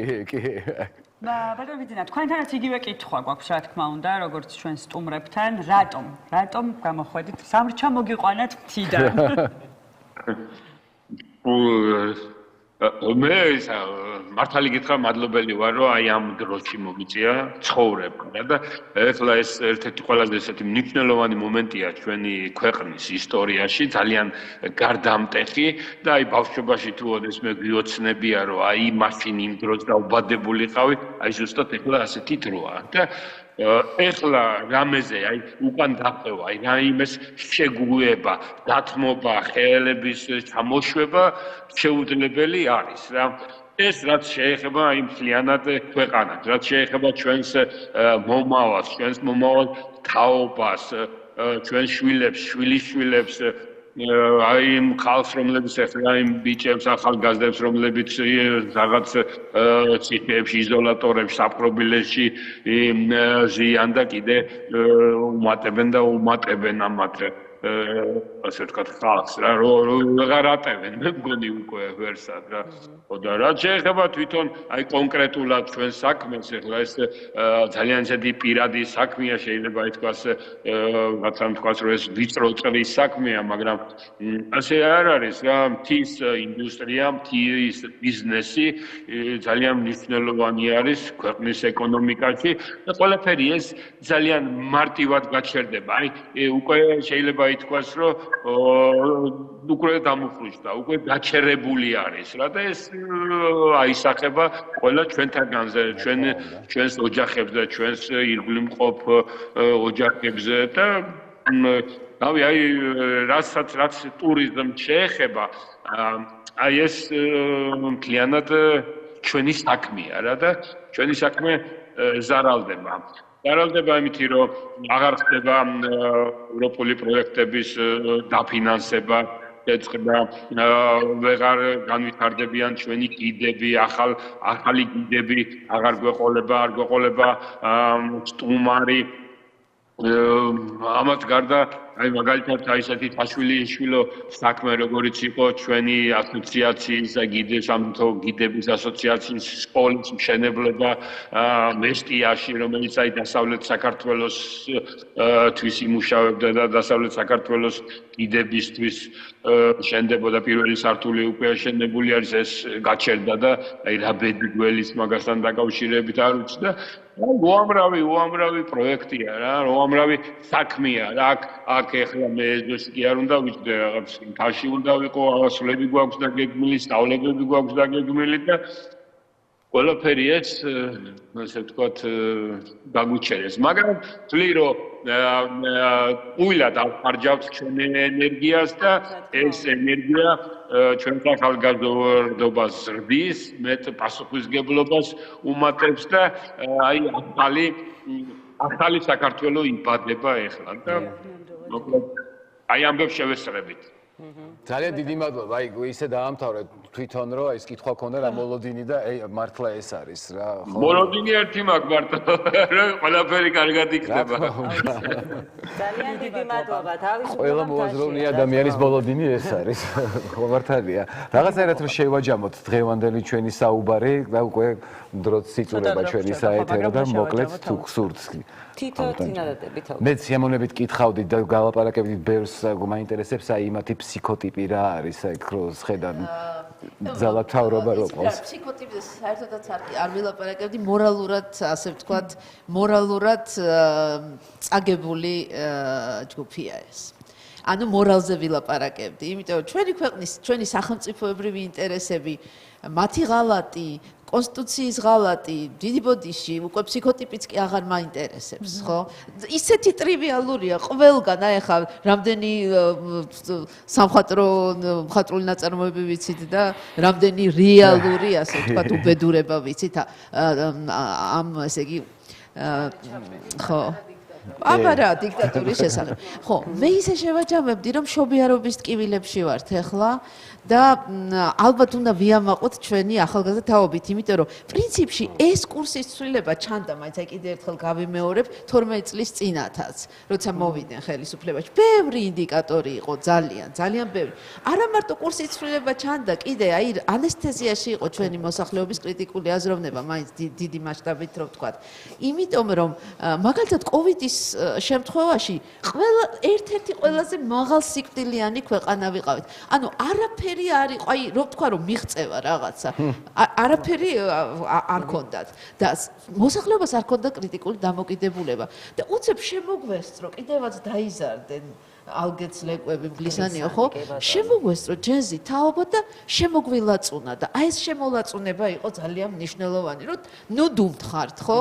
და აი რაღაცნაირად მოკლედ თუ წინათ რო აკრიტიკებდით ნაცებს გვეძახდნენ ამ დროს არ ვიყავით ნამდვილად ეხლა უკვე გაიგონა მოსახლეობამ ეს კრიტიკა საზოგადოებამ და სიჩუმის სპირალიდან ამოგვიყვანა ამან და ეხლა უნდა ვიყოთ მაგრა და ერთად უნდა ვიყოთ იმიტომ რომ უკან დასახევი გზა არ არის ჩვენ ნაცებს გვეძახიან და იმ ანთებულ ახალგაზრდებს უსამშობლოებს აი ისევ ბრაზდები მაგაზე მართლა მაგ სიტყვაზე აი პირდაპირ გამოვდი ვარწყობიდან რა. ძალიან მოკლედ. ბატონო. რა თქმა უნდა დღეს რაც ხდება, აი ძალიან სწორად აღნიშნა ჩვენმა თქვა ყველაზე ერთ-ერთმა გულანთებულმა და მართალმა მოქალაქემ, რომელსაც თავუყარს, იბადება მართლა ახალი რეალობა, ახალი ქართველი ერი რეალურად ის სწორედაც რეინკარნაცია ხდება იმ ტაბახმენის გმირებისა, რომელიც 21 წელს ნამდვილად შესწირეს თავი და მოიგეს უდიდესი ბრძოლა. უბრალოდ მან იქნა დაშვებული, როგორც მე თაობებში ბევრი შეცდომა, რომ ამას შევეგუა უფროსი თაობა. ჩვენ არ უნდა შევეგუოთ, ამას უნდა დავიცვათ ჩვენი შვილები. დიდი მადლობა, თანგე. ვფიქრობ, რომ ყველაზე დიდი საჩუქარი, რაც ჩვენ ამ მთავრობამ გაგვიკეთა, არის, რომ გადაგვარჩინა მორალური დეგრადაციისგან და არ დაგვტოვა მხოლოდ რაღაცა სალაფავის წინ, იმიტომ რომ ადამიანს ცხოველისგან განასხვავებს მხოლოდ მორალი. შვილი ცხოველსაც უყვარს და შიში ცხოველსაც აქვს და რაღაცა მასაც შეუძლია კარგად გამოიყურებოდეს და აი ეს მორალს უნდა ჩავეჭიდოთ და რაღაც ახალ სიხშირეებზე გადავედით, სადაც ადამიანები ერთიანდებიან სულ სხვა ბევრად უფრო დიდი მიზნებისკენ, ვიდრე იყო ვთქვათ ეს რაღაცა ფულის შოვნა, ტენდერები თუ ასე შემდეგ და მგონია რომ ეს ყველაფერი რო ჩაირეცხება იმ ადამიანებთან ერთად, აი ფანტასტიკური ქვეყანა აშენდება, მართლა ისეთი, რომელთაც ევროპას მართლა გავაოცებთ. რა მიყვარს ესეთი რაღაცების მოსმენა? ცოტა მაინც პიარის თემაში. აბარა. მეც გონია გარდა ტექნოლოგიის მომენტის წინაშე ვდგავართ და მათ შორის წავიკითხე რომ შეიძლება აქ დამთავრდეს ასე ვთქვათ რუსული გავლენასთან მუდმივი ჭიდილი შეიძლება აქ აღმოიფხრასო რა და ყველაზე დიდი უპირატესობა რაც ჩვენ გვაქვს ეს არის საკუთარ თავზე დიდი იდეისთვის ბრძოლა. იმიტომ რომ მათ არ აქვთ იდეა საკუთარ თავთან თავდება ყველა მიზნობრიობა რაც ამოძრავებთ რა და ანუ ეს 12 წლიანი პროექტი რაც მათ შორის ეს სამი კომპონენტი აქვს რეალურად სიღარიბის ზრდა, განათლების და შემცირება და პროპაგანდა. მაგრამ თითო ეს ვერ მოასწრეს. ეს თაობა ზუსტად იმ მომენტში წამოგვეწია, რომელსაც ჯერ კიდევ გქონდა ასე ვთქვათ განათლება და იდეოლოგიების ცნობა და ასე შემდეგ, რომ აღარ იხევს უკან, აღარ ტყუდება და მათ შორის პროპაგანდაც იმდენად აბსურდის რანგში არის გადასული, რომ თითო წინადადებითაც კი შეიძლება უკვე გააბათილო და მათ შორის რასაც უყურებთ ჩვენ ეს 12 წლის განმავლობაში მაქებმადიდებელი ხალხიც თუ ცნობადი სახეებიც უკვე ხვდებიან, რომ რაღაცა ვერ არის ისე და მარტივად გადმოდიან პირდაპირ და ერთიანად აქეთ მხარეს, იმიტომ რომ 400 ადამიანის დაკავება და 80%-ის ცემა, ხო? ეს სტატისტიკა ვნახე იმ დღეს ბრიტანეთისთვის ეს იქნებოდა 7000 ადამიანი, ამერიკისთვის იქნებოდა 30000 ადამიანი და ამ რაოდენობაზე მათ რა რეაქციაც იქნებოდა, ჩვენც რეაქცია გვაქვს, იმიტომ რომ ჩვენთვის დიდი რიცხვია და მე მგონია რომ შეუქცევადი პროცესი არის დაწყებული და ამ ყანყალში ნელ-ნელა რაღაც ისინი ხო მოსძრება ნაწილ-ნაწილ. ჩვენ ვართ შიგნე პროცესის და ამიტომ ზოგადად განზოგადება გვიჭირს, მაგრამ ეხლა მთავრდება საბჭოთა კავშირი ამ ქვეყანაში. და ბიბლიური 40 წელიწადის ფინიშის სწორზე გავედით. და ის 40 წელიწადი, იმიტომ კი არა, რომ 40 წელიწადი იქ კონკრეტული სამი თაობაა ჩადებული, რომელიც უნდა გამოიცვალოს იმისთვის, რომ ეხლა გავედით ზუსტად ფინიშის სწორზე და ამ ქვეყანაში დამთავრდება თუნდაც ჩემი თაობა მე კონკავშირელიც ვიყავი და პიონერიც ასეც გამიკეთებია და ამას რომ არ ქონოდა ჩემთან დარჩენილი ჩემ სიკაში არ არსებობს ამ ბავშვებს ჩემმა შვილმა რო თქვა ჯოზეფ სტალინიო მივხვდი რომ მას ხო მიღებული ქონდა ინფორმაცია კონკრეტული მას სტალინი არასდროს არ ეყარება ყოველთვის შეიძლება დააინტერესოს შეისწავლოს ნახოს გაარკვიოს მაგრამ რატო უნდა უყარდეს სტალინი ეს მთავრდება ამ ქვეყანაში და ყველაზე მნიშვნელოვანი რაც ხდება აი ეს ხალხი აღარასდროს არც ერთ ხელისუფლებას არ მიცემს ისე მოქცევის უფლებას რომელსაც ჩვენ თუნდაც ჩვენი პრეტენზიებით მივეცით წინა ხელისუფლებას იმის წინა ხელისუფლებას ამ ხელისუფლებას სხვა დონეზე აიწია მოთხოვნება საზოგადოების ხელისუფლების მიმართ არც კი იოცნებებს ახლა ყველაზე მნიშვნელოვანი არის ყველაზე მნიშვნელოვანი ეს ეხლა ჩვენ ამ გაბრაზების მომენტში ვართ იმდენი კარგი რაღაცა ხდება როცა ეს ყველაფერი დაალაგდება კარგად იმდენი კარგი რაღაცა ერთბაშად მოხდება რომ ჩვენ ალბათ მივიღებთ იმას რისთვისაც ვიბრძოდით ვიბრძვით და გავაგრძელებთ ზოლად მივიღებთ ქვეყანას რომელიც იქნება დემოკრატიული და თან იქნება ევროპული საფარ ქვეშ ეს არის ძალიან დიდი მიღწევა რომელსაც საუკუნეებში ოცნებობთ ესაა ჩვენი უსაფრთხოება ესაა ჩვენი განვითარება ესაა ჩვენი პენსიონერების კარგად ყოფნა ესაა ჩვენი სტუდენტების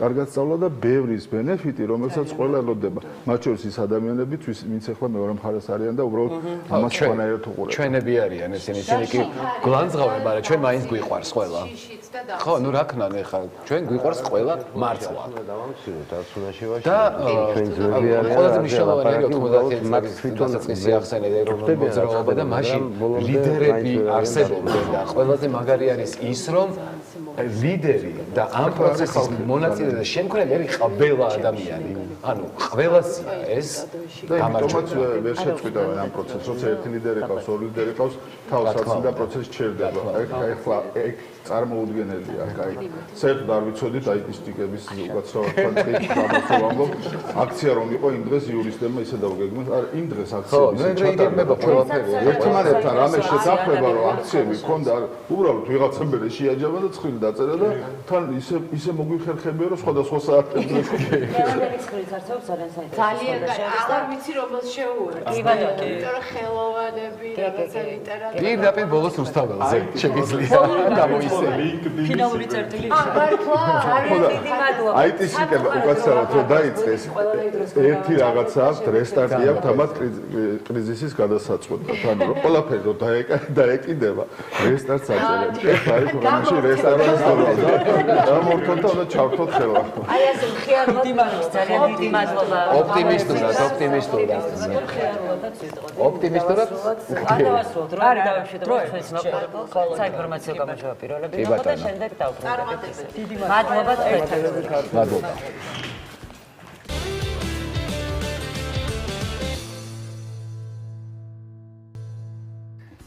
დავბრუნდით ეთერში მეგობრებო აი ესე მოულოდნელად გადასარევად ხო და ძალიან საინტერესო სტუმარი გყავს ძალიან რა თქმა უნდა ძალიან მნიშვნელოვანი ზოგადად ჩვენი გადაცემის პირველ ნაწილშიც აღნიშნეთ რომ ძალიან ბევრი მნიშვნელოვანი მარში გაიმართა ამ დღეებში დღესაც სხვათა შორის ძალიან კარგი და ბევრი მრავალფეროვანი მსვლელობა იქნება და შეგიძლიათ შეუერთდეთ მე მომწონს ეს განრიგი რო გამოქვეყნდება ხოლმე და ლაინაპი რო ქვია ამ ყველაფერს კიდე ხო და ხვალ გაიმართება კიდევ ერთი ხვალ გაიმართება ლიტერატურის მარში და ჩვენი სტუმარი გამომცემელთა მსოფლიო ასოციაციის პრეზიდენტი გვანცა ჯოპავა დიდი მადლობა რომ ხართ ჩვენთან და ზუსტად თქვენს ჩემმა მეგობრებმა რომ სხვადასხვა სფეროს წარმომადგენლები რაღაცა ესე თავად ყველამ გადაწყვიტა რომ დღის მას შეერთებოდნენ და რაღაცა თვითონ დაიგეგმა ეს ყველაფერი რაღაცნაირად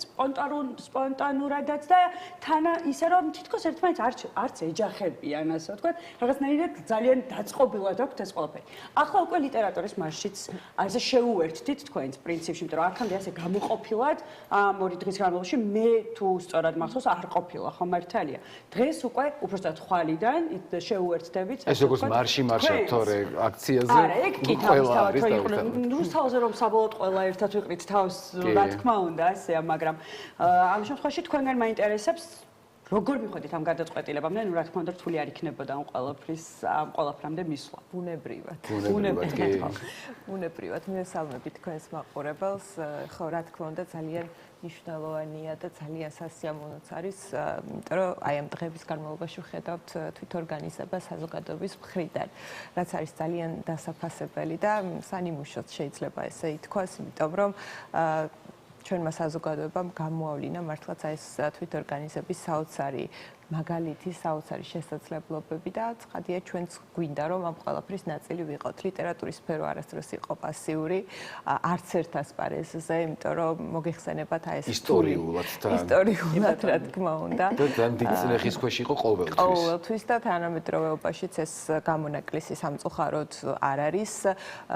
ეს წნეხი ყოველთვის მოდის ჩვენ სფეროზე და ეს ჩვენთვის დღეს ნამდვილად არ დაწყებულა. ხა თქვენც ყველა კულტურის სფეროდან ხართ და თახმობით ალბათ იმაში, რომ ერთ-ერთი პირველი დარტყმა სწორედ კულტურის სფერომ მიიღო, პირველ ხაზზე აღმოვჩნდით და დიდი ხანია ვსაუბრობთ აი ამ პრობლემებზე, რომელიც არსებობს ჩვენს პოლიტიკურ სპექტრში, ჩვენს საზოგადოებაში და იმ საფრთხეებზე, რომელიც ჩვენს ქვეყანას სამწუხაროდ ჩვენ დიდი ხნის წინაც დავინახეთ, რომ ემუქრებოდა სწორედ იმ მაგალითების საფუძველზე, რომელიც შეეხო ჩვენს სფეროს, იმიტომ რომ ისტორიულადაც სწორედ ასეა, რომ როდესაც დიქტატურა ავტოკრატია იწყებს გაძლიერებას, ერთ-ერთი პირველი დარტყმა მოდის იმ ადამიანებზე, რომლებიც არიან მათ შორის კულტურის სფეროში და გამოირჩევიან რითი ხო, იმით რომ არიან თავისუფლები, არ ერიდებიან კრიტიკული აზრის საჯაროდ გამოთქმას ამ ყველაფერზე საუბარს და მათ შორის ხელისუფლების მხილებას, რაშიც არ იყო ჩვენი კულტურის სფერო გამონაკლისი.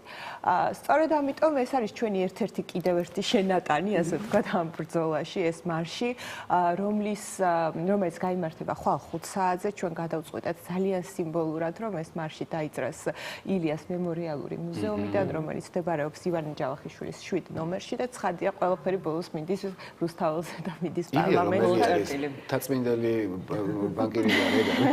დაწმინდელი ბანკირი კი ბატონო. და რა თქმა უნდა, ხო როგორც თქვი, ბოლოს მივალთ ყველანი პარლამენტთან რუსთაველის გამზირზე, იმიტომ რომ იქ არის მთავარი მოვლენები და ჩვენც ვფიქრობთ, რომ იქ უნდა დავასრულოთ ეს მსვლელობა. მიზეზი ხა რაც არის, გარდა იმისა, რომ პრინციპში ხა ამჟამად ახალი არაფერი ხდება ხო, იმიტომ რომ უკვე აი ეს ბოლო კვირებია, უყურებთ ამ ყველაფერს, უყურებთ პროტესტს და იმ ძალადობას, რომელიც ამ დღეების განმავლობაში ჩვენმა საზოგადოებამ გამოიარა. ჩვენი ერთ-ერთი მთავარი მესიჯი იქნება, ჩვენ გვინდა რომ მოვითხოვოთ ჩვენი თანამოქალაქეების გათავისუფლება იმ ადამიანების, რომლებიც დღეს რეჟიმის პატიმრობის, რომლებიც დღეს უსამართლოდ არიან ციხეში, იმიტომ რომ ეს არის ახლა ყველაზე მნიშვნელოვანი ჩვენი ბრძოლის ნაწილია, ცხადია, იმიტომ რომ არიან ადამიანების საკმაოდ დიდი ჯგუფი, რომელიც მართლა წინა ხაზზე იბრძოდა ამ დღეების განმავლობაში და შეუძლებელია, რომ ჩვენ ეს ადამიანები დაგვავიწყდეს, ხო, პირიქით, ის ადამიანებიც, რომლებმაც მიიღეს ფიზიკური დაზიანებები და ის ადამიანები, რომლებიც ფიზიკურ დაზიანებებთან ერთად აღმოჩნდნენ ციხეში სრულიად უსამართლოდ და ყოველდღიურად მართლა ამ ცირკს უყურებთ ხოლმე. ეხლა გუშინაც ვნახულობდი ვატო ჟალავას პროცესს, როდესაც ეს მოწმა პოლიციელი ამბობს, რომ რაღაცა მოულოდნელი თუ ესეთი უცდაური მოქმედება გააკეთეო და ამის საფუძველზე ჩათვალეს, რომ ის არ დაემორჩილა პოლიციას. ნუ სრულიად აბსურდული მიზეზები გვესმის და მართლა ცირკს გავს ეს ყველაფერი, მაგრამ ეს ცირკი განსაზღვრავს ადამიანების ცხოვრებას, იმიტომ რომ ისინი არიან საფრთხის ქვეშ, კი ზოგი შეიძლება ადმინისტრაციულით რაღაც რამდენიმე დღე რჩება, რომელიც ასევე ძალიან დიდი სტრესია ამ ადამიანებისთვის, იმიტომ რომ კრიმინალურ სამყაროსთან და ციხესთან ამ ადამიანებს არაფერი არ აქვს საერთო. მათი ცხოვრება სულ სხვა რეალობას უკავშირდებოდა წლების განმავლობაში და უცებ აღმოჩნდნენ ამ ყველაფრის წინაშე, მაგრამ არის უფრო ანდროს მაგალითზე, უფრო მძიმე მაგალითები, როდესაც ადამიანები ადამიანებს ემუქრება წლების განმავლობაში მათი საუკეთესო წლების ციხეში გატარება, ასევე სრულიად უსამართლოდ და რა მიზეზით, ხო, იმიტომ რომ მათ უყვართ თავიანთი სამშობლო და ამისთვის, ამ იდეისთვის მათ შეუძლიათ, რომ გააკეთონ ბევრად მეტი, ვიდრე საზოგადოების რომელიმე სხვა წევრს. იბრძოლონ ბევრად უფრო თამამად და უფრო ერთგულად თავის ქვეყნისთვის. და მშვიდობიანად. ცხადია.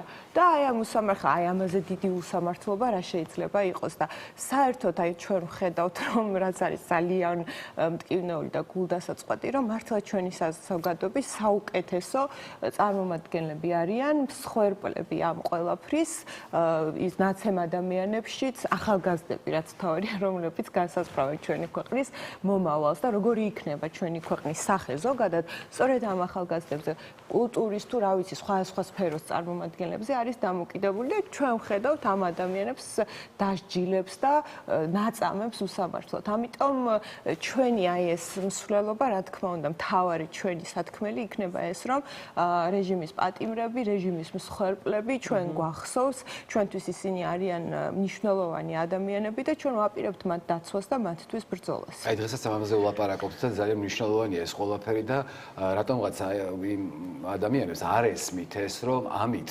ვერ გატეხენ ამა და პირიქით ქართველებს აქვთ ეს უსამართლობას არ ეგუება ქართველი ხომ მართალია დაჩაგრულს აუცილებლად დაიცავს და არ შეეშინდება და არ დაიმალება სახში და ერთს რო დაჩაგრავ 10 გამოვა გარეთ ხო და ეს ამის მომსწრეებიც ვართ მართლა ამდენი დღის განმავლობაში რეალურად ხო არის დრო რომ ოდესმე მიხვდეს ვიღაც რა ხდება ქუჩაში და რა ხდება თბილისში და არა მარტო თბილისში, მთელ საქართველოში, ხომ მართალია? ხო, რა თქმა უნდა, მაგრამ მგონია რომ ხვდებიან კიდევაც და ეს რაღაცა ხვდებიან, მაგრამ არ ხვდებიან.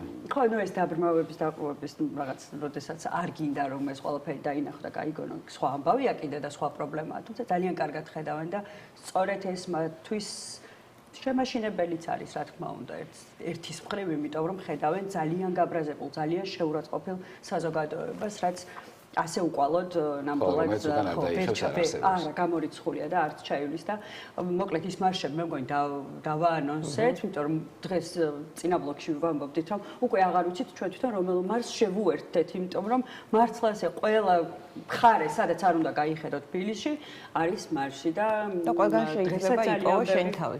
კი, მართალი ხარ აბსოლუტურად გეთახმებით და ერთივა და ამიტომ შეგიძლია მარტივად შენ სახთან რომელი მარშის ჩაი შეუერთდე და კი ბატონო, კი, აბსოლუტურად. ყველა მისამართზე იქნება ეს ყველაფერი.